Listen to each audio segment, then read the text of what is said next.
নমস্কার বন্ধুরা, আমি সুমিদে আমাদের বাঙালি রান্নাঘরে আপনাদের স্বাগত। আজ আমি একটা কাতলা মাছের রেসিপি দেখাবো।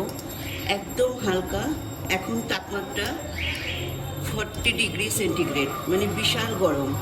এই গরমে কি করে শরীর ভালো রাখবেন সেই জন্য আমি একটা হালকা রান্না করে দেখাবো। একদম সিম্পল, শরীর ভালো থাকবে অথচ পুষ্টিকর। তা প্রথমে আমি এখানে বলে নিই, আমি 2 পিস মাছ নিয়েছি, কাতলা মাছ। এই মাছটা আমি যেহেতু কালকে এনেছিলাম সেই জন্য কালকে নুন হলুদ দিয়ে ভেজে রেখেছিলাম অন্যান্য মাছের সাথে, হালকা করে ভাজা।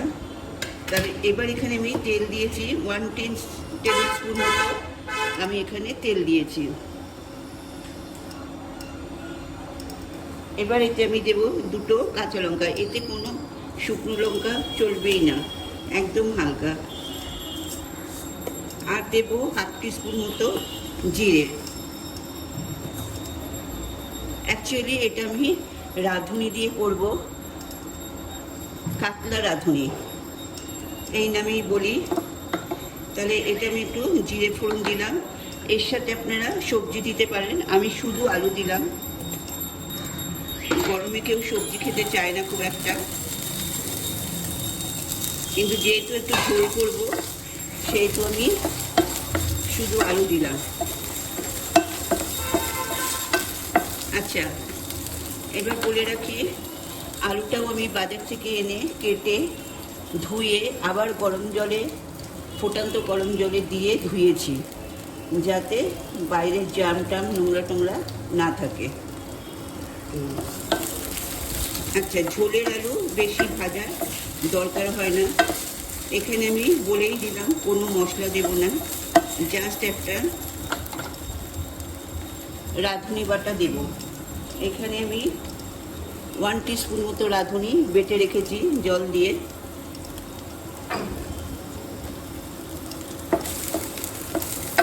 এটা জাস্ট কালারটা চেঞ্জ হবে। আর আমি দিয়ে দেব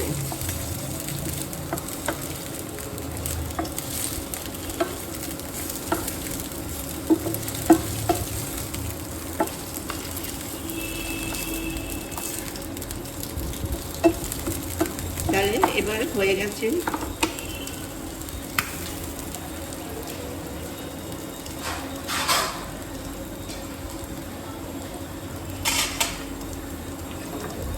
এবার আমি এতে রাঁধুনি বাটাটা দিয়ে দিলাম।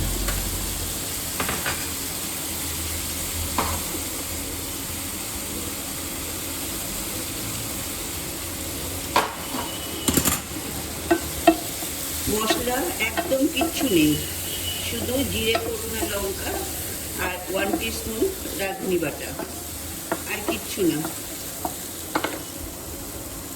এবার ওর মধ্যে জল দিয়ে আমি এটা ধুয়ে দিলাম।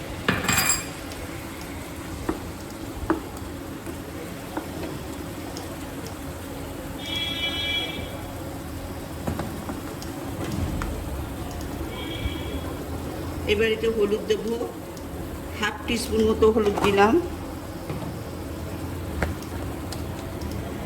আর নুন দিলাম 1/2 টিস্পুন মতো, আর একটুখানি।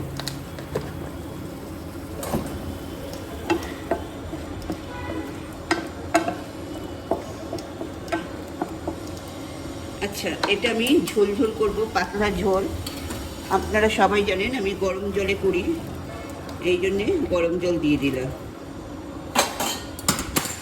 আচ্ছা, যেহেতু এটা আমি গরম জল দিয়ে দিয়েছি, ফুটন্ত জল দিয়ে দিয়েছি, সেহেতু এতে আমি এখন মাছগুলো ছেড়ে দিতে পারি। যদি আপনারা কাঁচা জল দেন তাহলে জলটা যতক্ষণ না ফুটবে ততক্ষণ কিন্তু মাছগুলো ছাড়বেন না। আমার দেখুন অটোমেটিক আবার ফুটতে শুরু করেছে। এইবার এই মাছগুলো আমি এতে দিয়ে দেব।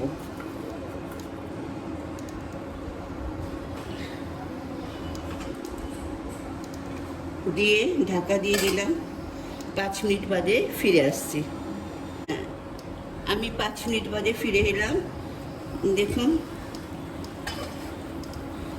আমার আলু সেদ্ধ হয়ে গেছে। এই চন্দ্রমুখী আলু একটুতেই সেদ্ধ হয়ে যায়, সুতরাং অসুবিধা কিছু নেই। এই কেটে গেল। আর মাছও সেদ্ধ হয়ে গেছে, এইখানে ছেড়ে গেছে, দেখেছেন। তাহলে এবার আমি নামাবো। নামাবার আগে আমি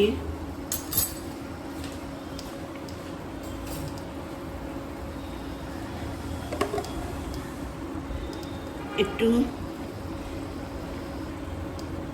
এটা রাঁধুনি হালকা খোলায় ভেজে নিয়েছি, ভেজে নিয়ে পেস্ট করে রেখেছিলাম। এই মশলা তৈরি করে রাখি আমি, যখন যেটা দরকার হয় তার মধ্যে দিয়ে দিই। তাহলে এইটা লাস্টে দিয়ে দেবেন। হাফ টিস্পুন মতো আমি রাঁধুনি দিলাম, খুব সুন্দর গন্ধ বেরোয়। তাহলে এবার আমি ইন্ডাকশান অফ করলাম, 1 মিনিট স্ট্যান্ডিং টাইমে দিলাম। এবার আপনাদের সামনে পরিবেশন করব। এই ফাঁকে বলে রাখি, আমার রেসিপি যদি আপনাদের ভালো লাগে প্লিজ আমাদের বাঙালি রান্নাঘর চ্যানেলকে সাবস্ক্রাইব করবেন, আর পাশে থাকা বেল বটনে ক্লিক করবেন। তাহলে আমার সমস্ত রেসিপি আপনার ফোনের নোটিফিকেশানে পৌঁছে যাবে।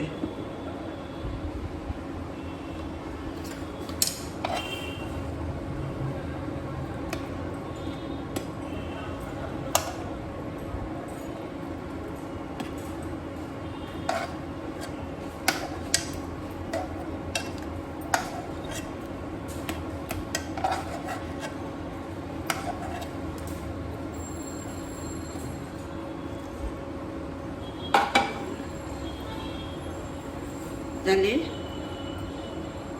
আমার রাঁধুনি কাতলা একদম রেডি। তাহলে আজ আসি, নমস্কার।